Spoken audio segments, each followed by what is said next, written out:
दोस्तों, आज हम आपको लेकर चलेंगे किताबों की दुनिया में।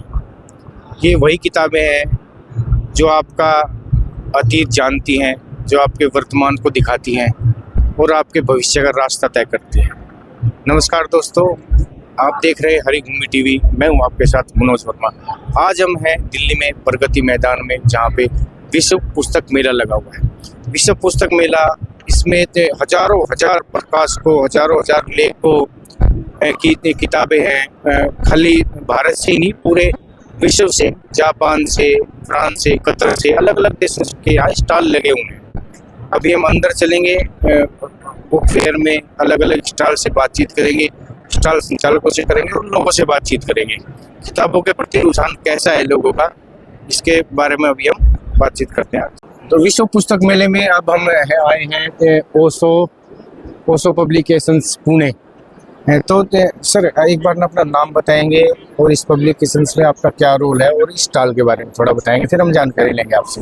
मेरा नाम देवेंद्र है। देवेंद्र जी? हाँ जी। जी, आप पुणे से हैं? हाँ, मैं पुणे से हूँ। पुणे में हमारा जगह है ओशो इंटरनेशनल मेडिटेशन रिजॉर्ट। उसमें ओशो मीडिया इंटरनेशनल है जो ओशो की किताबें पब्लिश करते हैं। तो यहाँ पे थोड़ा अंदर चल के किताब भी दिखाएंगे आप? हाँ।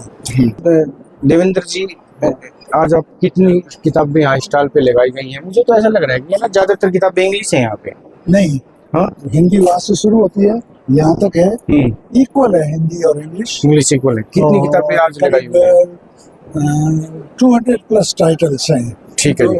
250 के करीब ऐसे टोटल टाइटल्स हैं अवेलेबल यहाँ पे। हम पुणे से आते हैं और ओशो की किताबें हैं। ओशो का कंटेंट बहुत सुंदर है, आज के आदमी के लिए बहुत उपयोगी है। ध्यान की विधियां बनाते हैं जिसमें आदमी अपनी जिंदगी को ट्रांसफॉर्म कर सकता है। उनका कंटेंट जितना सुंदर है, उसी हिसाब से हम प्रोडक्शन भी करने की कोशिश करते हैं कि बहुत सुंदर हो।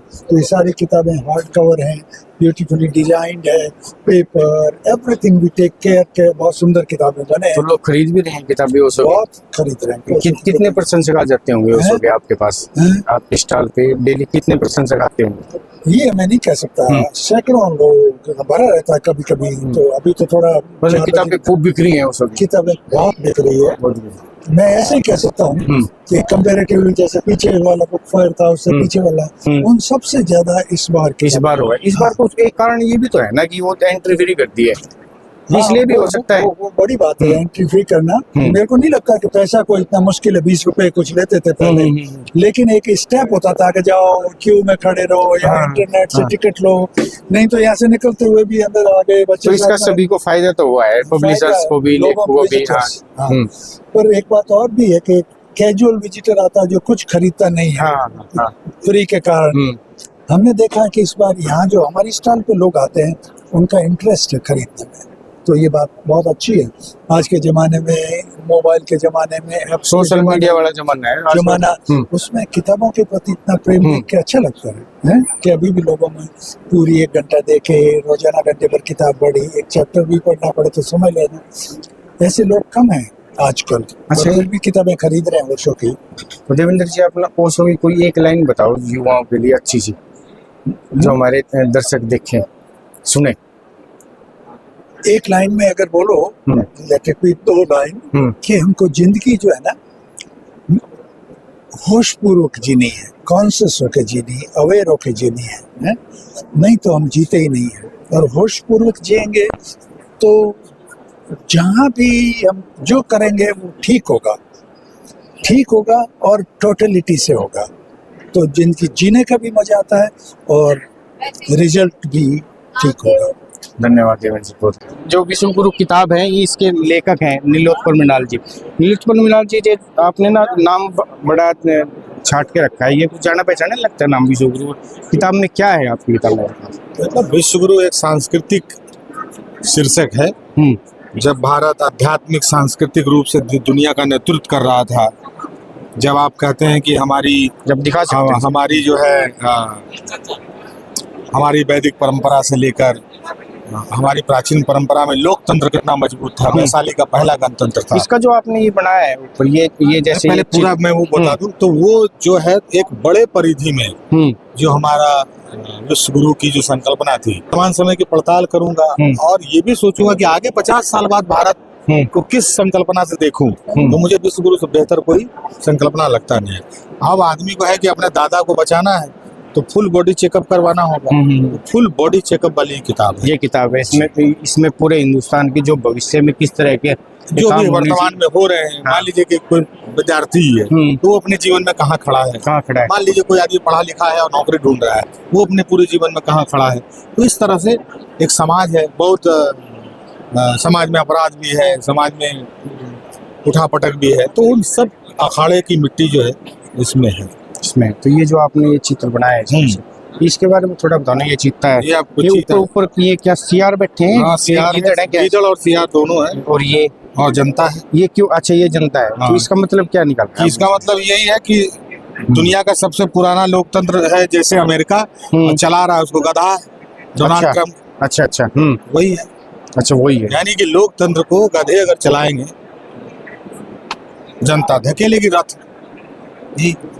दोस्तों, अभी ना हम एक स्टॉल पे हैं जिसका नाम ना अजीब सा है। एक बार जो नाम दिखाएगी, नई वाली हिंदी।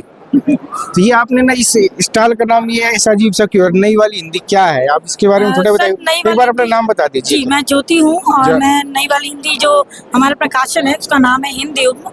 नई वाली हिंदी बस स्लोगन है, जिसे आप इस तरह समझें कि हिंदी को वापस से एक जान देने के लिए कि लोग हिंदी की तरफ और रुझान हो और लोग पढ़ें। और आप देख भी पा रहे हैं कि इतनी ज्यादा पठनीयता बढ़ी है इन दिनों, वो शायद जो ये नई वाली हिंदी सिर्फ एक स्लोगन है। जी बिल्कुल। तो इसका फायदा आपको ये मिल रहा है कि लोग एक बार स्लोगन पढ़ के ना एक बार अंदर जरूर आते हैं। सर, ये स्लोगन का फायदा हमें ही नहीं मिल रहा है, पूरे हिंदी साहित्य को मिल रहा है। तो आपके स्टॉल में किस तरह की किताबें हैं आपकी? जी, हर तरह की किताबें हैं। जो विनोद कुमार शुक्ल की किताब है जो दीवार में एक खिड़की रहती थी, वो हमने प्रकाशित की है और उसको युवाओं ने जिस तरह से हाथों हाथ लिया है, लोगों ने पसंद किया है। उस किताब को देख करके आप समझ जाएंगे कि यह किताब जो है वो कैसी युवाओं में प्रचलित हो रही है।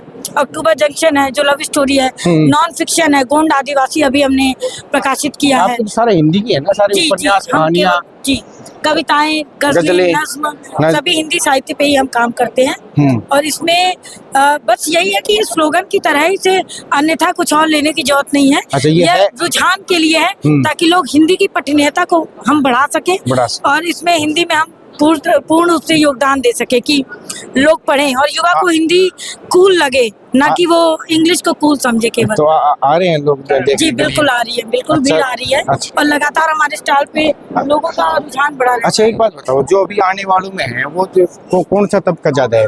युवा ज्यादा आ रहे हैं या बुजुर्ग आ रहे हैं या किस उम्र के आ रहे हैं? जी, युवा जो है वो तो उनका रुझान तो बहुत ज्यादा बढ़ा है। अच्छा। जो जेनजी क्राउड है वो हमारे तरफ बहुत ज्यादा आ रहा है और पुरानी किताबों को भी एक्सप्लोर कर रहा है, पढ़ रहा है।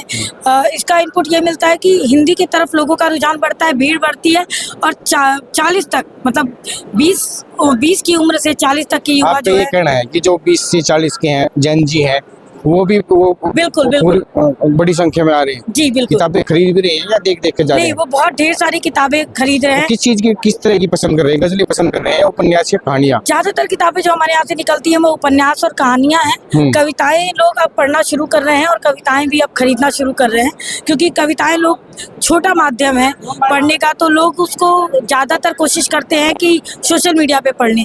पर अभी इधर हम देख रहे हैं कि लव स्टोरीज और कविताओं को लेके लोगों का रुझान बढ़ा है और वो लगातार पढ़